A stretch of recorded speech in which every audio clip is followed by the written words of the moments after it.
그냥 기사 제목만 보고 쓱 지나가면은 내용을 보면 그냥 비판하는 내용만 들어가 있을 것 같지만 실제로 아주 굉장히 자세한 내용들이 들어가 있어요.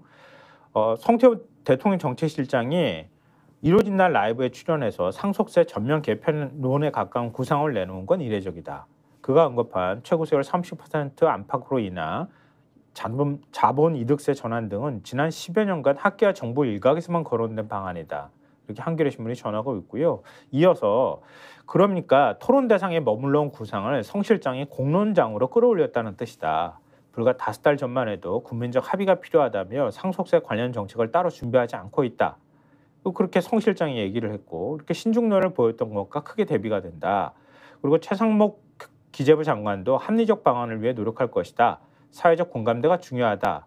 뭐 이런 유보적 입장을 비춰왔는데 송 시장이 밝힌 개편 방안 가운데 기재부는 피상속일이 아닌 상속인 기준으로 상속세를 부과하는 유산 취득세만 중기과제로 검토하고 있다.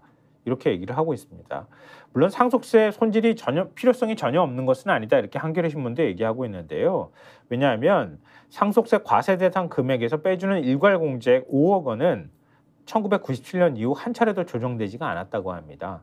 그러니까 그동안의 물가 상승률, 자산가액의 변화 뭐 이런 것들을 감안해 볼 때 조정할 여지가 없는 것은 아니나 그렇다고 해서 이렇게 던질 성격이냐 이제 이런 부분에 대한 의문을 제기하는 건데요. 또 그 다음 단락이 더 사실은 주목을 끌었는데 성 실장이 이날 발언은 정부의 확정된 방침은 아니다. 전반적인 방향만 제시한 것이라는 게 정부 쪽 설명이다. 성 실장도 다음 달 정부가 발표할 세법 개정안에 담긴다거나 시행 시점 등을 언급하지는 않았다. 세제 당국인 기재부 쪽은 다소 난감해하는 분위기다. 기재부 핵심 관계자는 상속세제는 국민 정서를 봐가며 조금씩 개편해 나가야 할 사안인데 명목세율 인하가 언급돼서 다소 당황스럽다. 아직 정부안이 확정된 단계는 아니다. 이렇게 얘기를 한다는 거예요. 근데 왜 이걸 쓱 꺼냈냐는 거지. 그럼 쓱 꺼내놓은 거지. 에드벌룬 띄운 거지.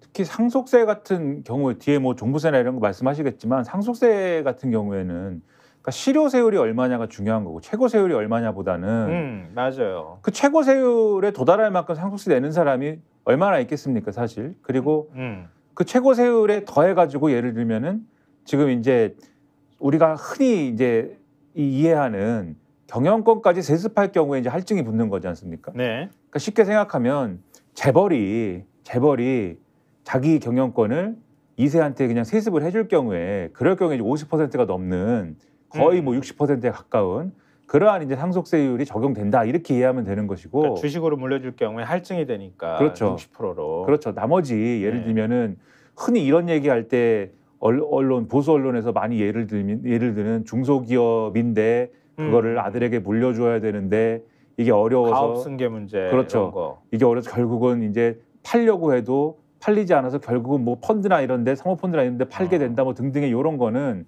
지금도 가업승계 공제라고 해서 제도가 있습니다. 그거는 일정 맞습니다. 정도의 금액이나 그다음에 기업 규모에 따라서 이 승계를 받을 때 지금 상속과 관련된 부분은 일정 액수를 공제해주는 제도가 또 있어요. 맞아요. 그러니까 이런 게 여러모로 이제 제도적인 게 확립이 돼 있는데 지금 또 이런 얘기를 한다는 거는 결국은 이게 제도 자체에 대해서는 결국은 이제 부자들 특히 굉장히 물려줄 재산이 많은 부자들을 향한 어떤 그런 제도이다라는 평가가 안 나올 수가 없고 특히 유산 여기서 얘기하는 게 지금 이 상속세를 유산 취득세로 바꾸자라는 부분이 지금 있지 않습니까? 이 부분을 네네. 또 정책실장이 얘기를 했는데 이게 어떤 거냐면 지금은 상속을 받을 때 물려줄 재산이 얼마냐 총액 대비 세금 이거 총액을 과표로 삼아서 그 다음에 세금을 이 총액을 가지고 산정을 하잖아요. 그러니까 지금 물려줄 자산이 한 10억 정도 된다. 근데 5억 이상이면 상속세를 물리니까.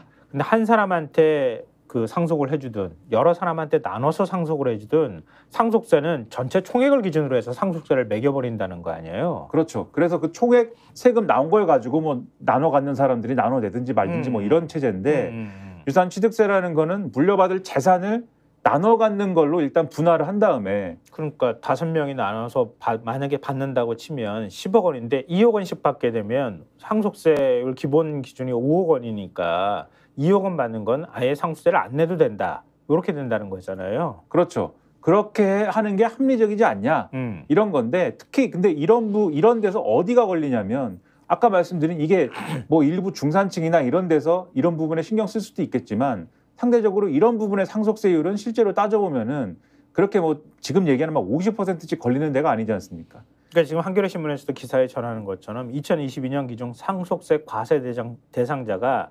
15,760명으로 4년 전에 비해서 한 2배 가까이 늘어난 건 맞는데 피상속인 가운데 과세 대상자 비율은 5%가 안 된다는 거예요. 이게 실효세율하고 가까운 거잖아요. 그렇죠.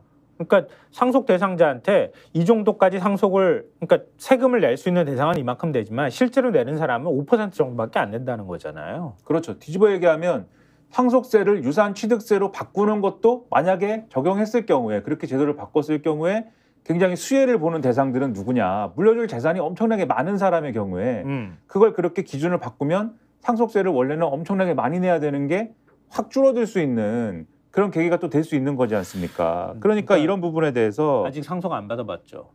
전혀 뭐 상속이 아니라 빚을 물려받아야 될 판이어가지고 네. 어떻게 그 상속세 한번 내봤으면 좋겠는데 나도 뭐 부모님 다 돌아가셨지만 상속세를 내보질 못해서 우리 보통 다 서민들은 물려받을 거라고 빚밖에 없어요. 대체적으로 다 그렇지 않나 싶거든요. 빚을 어떻게 해야 될지. 그걸 아직 걱정할 거 아니고 나중에 그렇게 될 때. 그러니까 예를 들어서 이렇게 상속세율을 30%로 내려준다고 하면은 자산이 많은 사람일수록 훨씬 더 큰 혜택을 보는 이런 현상들이 나타날 우려가 있다고 하는 거잖아요. 그렇죠. 그래서 이 한겨레 일면 기사에서 이런 대목이 있습니다. 성 실장이 폐지 내지 완화를 언급한 상속세, 종부세, 금투세는 자산가나 주식시장 큰 손을 겨냥한다는 공통점이 있다. 그래서 고가 아파트가 많은 서울 등 수도권 중산층 표심을 의식한 정무적 판단이 반영된 게 아니냐는 것이다. 이런 해석을 안 할 수가 없다는 거예요. 물론 뭐 보유한 자산에 따라서 생각은 아마 극박으로 나뉠 가능성이 이제 높아 보여요. 만약에 예를 들어서 지금 베이비붐 세대라고 하는 세대를 은퇴하고 집도 한 채 어느 정도 있고 생활이 어느 정도 안정됐다고 하는 중산층 같은 경우에는 이런 문제가 굉장히 예민하게 받아들여질 가능성이 있어 보이거든요. 근데 또 역으로 생각하면 부모님으로부터 자산을 물려받는 지금 젊은 세대 가운데 그러니까 지난번에 사실 화성에서 이준석 대표가 당선될 때 사실 나는 좀 충격받았거든요. 이준석 대표가 난 당선되지 못할 거라고 봤어요, 솔직히. 왜냐하면 세상이 남자 반 여자 반인데 이준석 대표 가지고 있는 여성들의 그 비호감이나 이런 것들을 감안해 보면 어쨌든 표가 분산될 가능성이 굉장히 높고 그래서 안 뽑을 거라고 생각했는데 결국은 경쟁자인 민주당 후보가 자산을 뭐 내가 뭐 재건축 뭘 사서 그냥 자식한테 물려줬어. 뭐 그게 뭐가 문제야. 이렇게 나고 난 다음에 좀 화성 쪽으로 내려가 있는 젊은 세대들 특히 30대가 제일 많이 사는 지역이라고 얘기하는데 결국 서울에서 다 살고 싶지만 그 먼 거리까지 출퇴근하고 통근하는 번거로움을 감수해서라도 그 화성까지 내려가서 동탄에서 산다는 얘기는 결국 부모로부터 많은 걸 물려받지 못했다고 하는 게 있는 거거든요. 출발선이 완전히 다른 거지. 그 세대가 느낄 때 굉장히 화가 났을 것 같다는 생각이 나중에 들더라고요. 이게 자산 불평등 문제를 해소하지 않을 경우에는 민주당도 역시 마찬가지다. 나중에 가서 다음번 선거할 때는 굉장히 큰 이슈가 될 수도 있겠다. 이게 세대 갈등의 요인이 될 수도 있겠다 이런 생각을 좀 개인적으로 했어요. 스픽스는 말하는 언론입니다. 대세는 유튜브, 그중에서 스픽스. 좋아요, 댓글, 구독, 알림 설정. 여러분이 저희를 사랑해 주시고 우리가 여러분을 사랑하는 4가지 방법입니다.